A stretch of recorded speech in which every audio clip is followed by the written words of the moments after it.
Northumberland, Peterborough South. Thank you very much, Madam Speaker, and it's my absolute joy to be rising in the House today and to speak to this important report.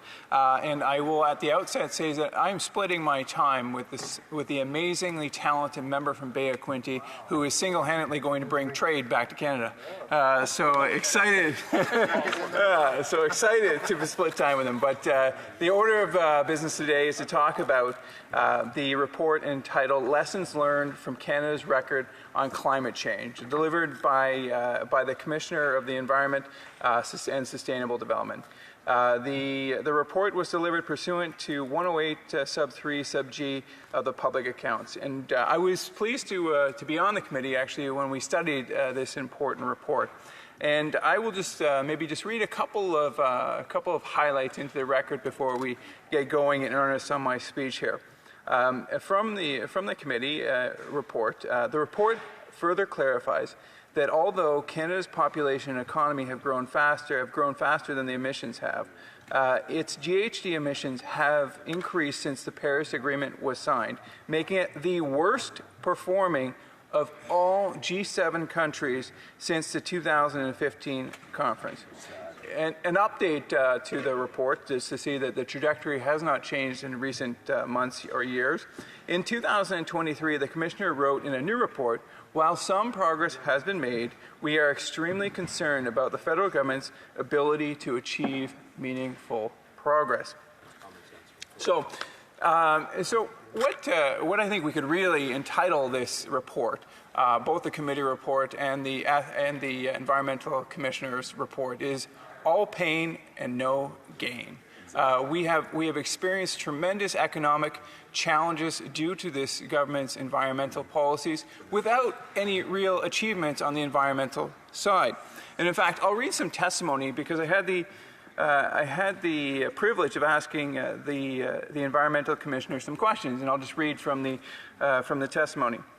In the last 7 years, of course, this was back a couple years ago, has the government achieved any of the international carbon reduction targets? So have they achieved any targets was the question. Mr. DeMarco's response, none that I'm aware of. Wow. And so this is incredible, the pain that this has caused without any gain. And so we're sitting here, we're amongst the lowest when it comes to the ability or ranking of achieving reductions in GHG gases. Yet we are dealing with the economic pain. And a large portion of that can be explained by this government's ideological, reckless, dangerous, I would say, obsession with the carbon tax. And so we actually recently received a report from the PBO, from the Parliamentary Budget Officer, which just once again amplified all pain and no gain when it comes to this government's environment policy. What they said in their report, amongst other things, is that the carbon taxes actually had very little, if any, material impact on our total GHG emissions, meaning that the carbon tax's impact on the climate change is negligible. And so the reality then is, well, okay, that's one side of the equation. Clearly, we are not achieving anything. But let's look at the financial impact of the carbon tax. Now, we hear over and over again about the fiscal impact of the carbon tax. Let me just start off by saying there's this artificial division between fiscal impacts, that's the direct impact, and economic impacts, which is indirect. The reality is that a Canadian doesn't get up in the morning and decide, well, today I'm going to go fiscal impact and tomorrow I'm going to do economic impact. We are all dealt. And so the artificial division between fiscal and economic impact shouldn't even exist, in my opinion. The reality is, when we look at just the fiscal impact, depending on where you are in the economic spectrum, there are situations where you could be ahead by the rebate. And that is absolutely true, and I like to be an advocate for the truth. But the reality is, you can't live in Canada without the Canadian economy affecting you.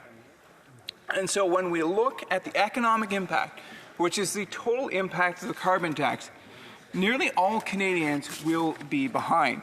And I just want to read into the record, just because there's been a great deal of discussion of this and even debate about the impact of the carbon tax. So let's just pick Newfoundland and Labrador here. So let's see, what is the net negative impact in 2026?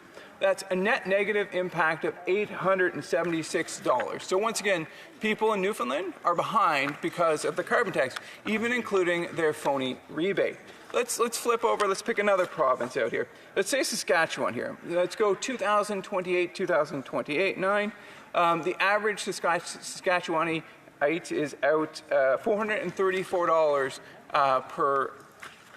per household. Let's flip over to, let's say, Alberta. So the average Albertan in 2027, 2028 will be out $436. It is beyond frustrating to sit here day after day, hour after hour, month after month, and hear the government not telling the full story, if I'm being kind. Willfully changing the information would be perhaps another way of casting this. The fact is that when we look at the global impact, the economic impact, which is really the only sensible way of looking at the carbon tax, Canadians are behind when it comes to per household. And we see that impact, that doesn't even fully capture the challenge of the carbon tax, because of course we live in a dynamic economy. The more money we give to the private sector, the more money grows in that private sector, in that economy. And it's perhaps not surprising that in 2015, when this government was elected, we immediately saw a diminution in our productivity, which has then led to a lower GDP per capita. So GDP per capita is probably a stat we're going to hear about a fair bit, because in Canada it actually hasn't risen a bit since 2015. We are facing one of the worst economies in the OECD. And so when we look at the per capita, which really just means per individual, that our economy hasn't grown, which means that while Canada, because of our growth in our population, may have technically avoided a recession, the reality is we've been in Canadians, individuals, have been in a recession for a very long time, as per capita growth has not risen since 2015. And the challenge here is that while the governor of the Bank of Canada is saying we are in a break glass emergency, this government just wants to put more and more barriers in front of our economy. The one sort of bright light, or one of the bright lights I should say, in the Canadian economy is actually the energy sector. The energy sector, despite all of the impediments and all of the barriers that this government has put in place, continues to work and to thrive. So, for example, petroleum and petroleum-related products account for 40% of our total exports. And so what do we do with the golden goose? Well, we tax it some more, and we try to regulate it. And there are many members, let's not kid ourselves over there, that if they could press a switch tomorrow, they would cut off Canadian energy. That's what they would do. They are radicals and they are extremists. The reality is that we need a Canadian energy. We need clean Canadian energy to power our economy, because right now, like I said, Canadians are in an extended recession that has gone on for years. This has decreased our standard of living. It makes it tougher for all Canadians to do the things that they want to do, including feeding themselves. That's why 2 million Canadians are going to the food bank. But that doesn't even tell the whole story, because there are students living in cars. There are tent encampments across our country that are a direct responsibility of this government's irresponsible and radical plans for our economy. Their economic malfeasance has led to both the lowering of Canadian standards of living, making every Canadian poor. In addition to that, they have not achieved any of their goals with respect to climate change. They have not lowered GHG emissions. Canada continues to be an outlier and a poor performer when it comes to reducing carbon and other emissions. This government is a failure on every account. Thank you. Questions and comments? The Honourable Parliamentary Secretary of the Government House Leader.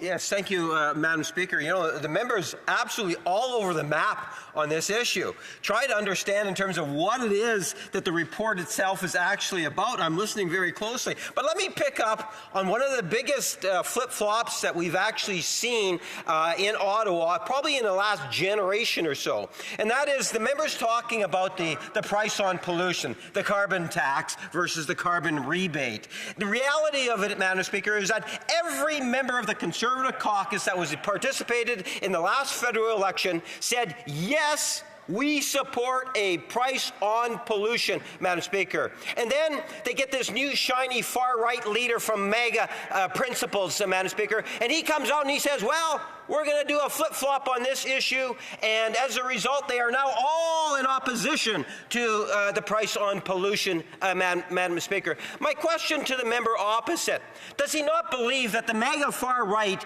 has been a bad influence on the Conservative Party?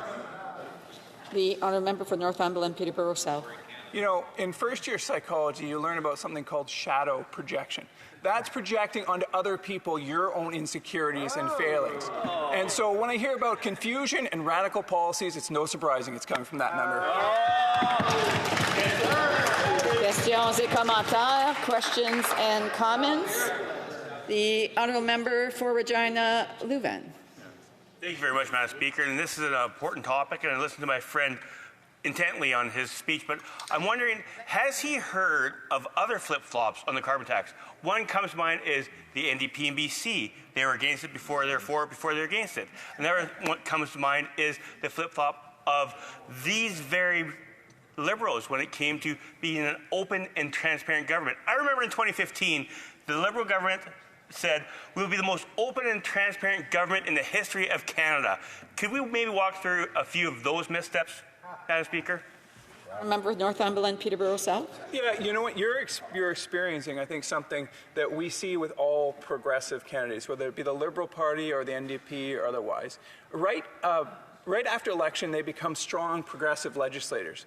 Right before the election, they suddenly start understanding the importance of things like fiscal responsibility and the economy, but that will quickly fade away after the next election, and they'll become the radicals they are. Questions and comments. The honourable député de Abitibi. The honourable member for Abitibi-Témiscamingue. Well, Madam Speaker, with regard to climate change, I think the main lesson we should be taking away from this is that oil is still profitable for oil companies. Shouldn't the government stop giving them money at some point? Shouldn't it stop giving them tax credits and subsidies? This is on the scale of tens of billions of dollars. So I think that is the real lesson we should be taking here. What does my colleague think? Northumberland, Peterborough South. The reality is that Canadian energy accounts for half, if not more than half, of Canadian exports. Without Canadian energy, we would be insolvent as a country. Commentaires, questions and comments. The honourable member for Oshawa. Thank you very, very much, Madam Speaker. And this report that the member brings to the attention of the House is so important. He talks about how the Liberal Party has been all pain and no gain.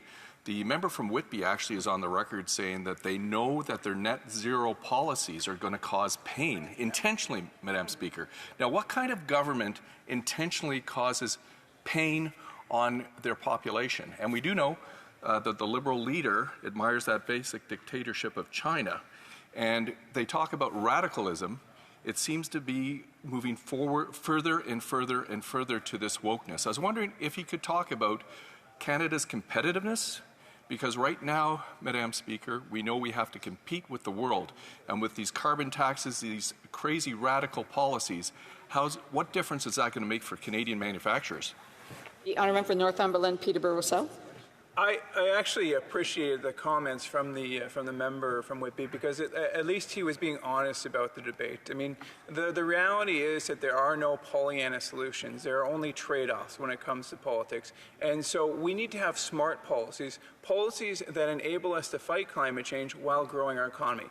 Clearly, what has happened over the last 9 years is that we haven't reduced carbon emissions. At the same time, we've put Canada into an absolute economic malaise. Our economy has not grown for the average Canadian in the last 10 years, which is making it harder for Canadians to eat. It's making it harder for Canadians to get by every month. I see there's an honourable member that's trying to get up for questions. I just want to remind him he has to be in his seat, proper seat, if he wants to ask questions and comments.